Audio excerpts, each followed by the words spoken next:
नमस्कार, times of Swaraj में आप सबों का स्वागत है और मैं हूं संतोष सिंह।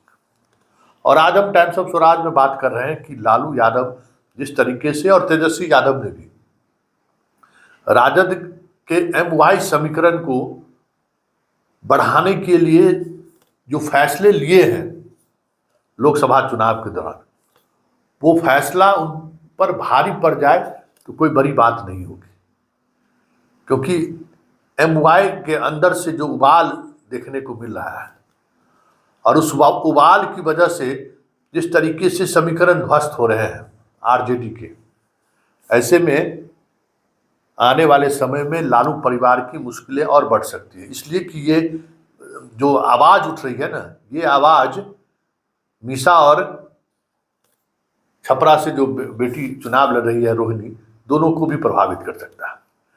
नवादा में तो बगावत जारी है ही, लालू को ताकत नहीं है कि वहां के 2 विधायक उनके निर्दलीय के साथ घूम रहे हैं, उनको पार्टी से निकाल दें, ताकत नहीं दिखा पा रहे हैं। वो एक विधान पार्षद जो लालू की इच्छा के बगैर खड़ा होकर चुनाव जीत लिया, सीधे तौर पर चुनौती दे रहा है कि शक्ति यादव ने टिकट बेचा है। कार्रवाई करना तो दूर, बयान देने से बच रहे हैं बाप बेटा। और आज देवेंद्र यादव ने जिस तरीके से पहले तो पत्र लिखा था, आज पप्पू यादव के समर्थन में उतरकर जिस तरीके की चुनौती उन्होंने दी है, ये तय मानिए कि वो चुनौती अब इनको हिना से भी मिलने वाली है। ये सिवान का टिकट होल्ड रखकर भले ही ये दिखाने की कोशिश कर रहे हो कि हम हिना को लेकर विचार कर रहे हैं, लेकिन हिना ने जिस अंदाज में टिकट लेने से मना कर दिया है, तय मानिए कि छपरा में इनकी बेटी की भी स्थिति बिगड़ने वाली है। और उसी डर की वजह से ये सारी चीजें चल रही हैं।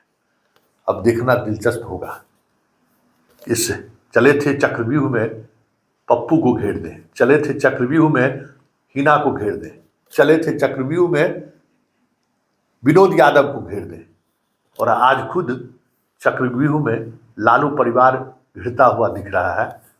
जरा पप्पू यादव और देवेंद्र यादव के बयान से समझ सकते हैं। गड़बड़ी नहीं होता तो मैं कारोबारीकरण और व्यवसायीकरण की बात, जो पार्टी में समर्पित कार्य करता है, एक दिन में लाते हैं, एक दिन में टिकट देते हैं। यहाँ भी यही खेल हुआ, एक दिन में आइए, एक दिन में सिंबल पाइए, एक दिन में वाल्मीकि नगर आए, बीजेपी से राष्ट्रीय समझिए RSS का आदमी है, बीजेपी से आता है, RJD का टिकट लेता है। ये कैसा मेल है भाई? सब दिन बोलते थे धर्मनिरपेक्ष पार्टी है, RSS से हमारा कोई रिश्ता नहीं है।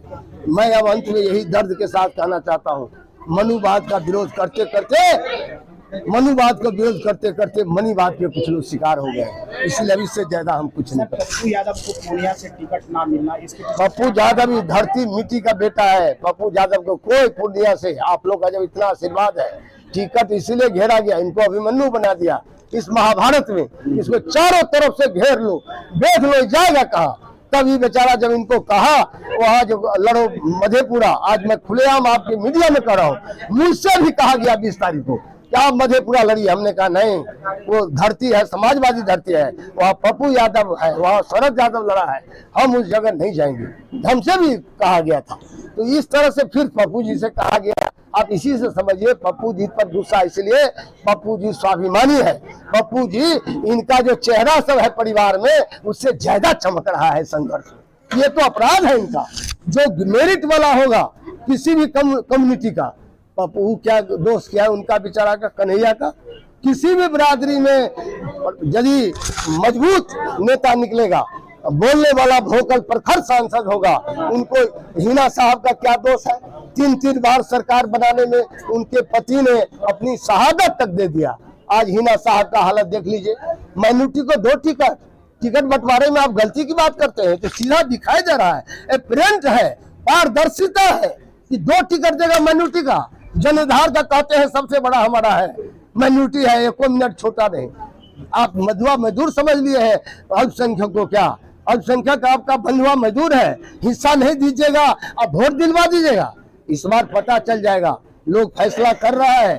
पप्पू के साथ तो सब लोग एकजुट है, हाँ एकजुट है सब, लेकिन हम ये कहना चाहते हैं बिहार में और सीटों पर लोग विचार कर रहा है, और हम समझते हैं पप्पू जी तो ऐलान किया ही है, और हम ये आग्रह करेंगे कि हिना साहब के प्रोग्राम में भी हमको जाना होगा तो हम जाएंगे।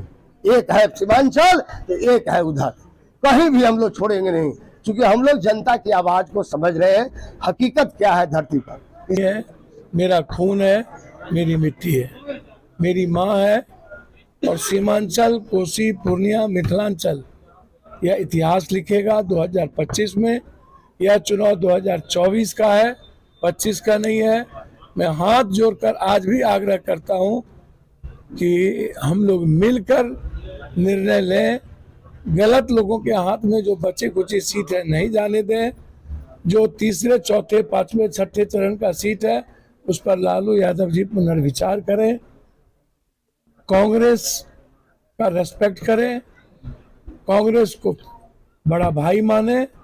और जहां तक इनका सानिध्य और आशीर्वाद का सवाल है, मैं हृदय से देवेंद्र बाबू का, राष्ट्रीय जनता दल के पूर्णिया जिला के सभी पदाधिकारी का, सुनायन बाबू का, अमन का, सबको हृदय से मैं अंतःकरण से धन्यवाद देता हूं कि आपने इस संकट के घड़ी, जब सबने दिल्ली पटना हमको छोड़ दिया और आप लोग जिस तरीके से बच्चे की तरह गले लगाए, यह मैं इस जीवन में एक बड़ी महाभारत की लड़ाई की सूत्रपात एक नियति ने बनाई है, उसको अंतिम तक ले जाएंगे। तो आपने सुना निशाना क्या है और लक्ष्य क्या है, और किस तरीके से उन्होंने खास करके देवेंद्र यादव ने हमला बोला है और संकेत दिया है कि भाजपा से आए हुए लोगों को, संघ से आए हुए लोगों को पार्टी मिलाया जा रहा है।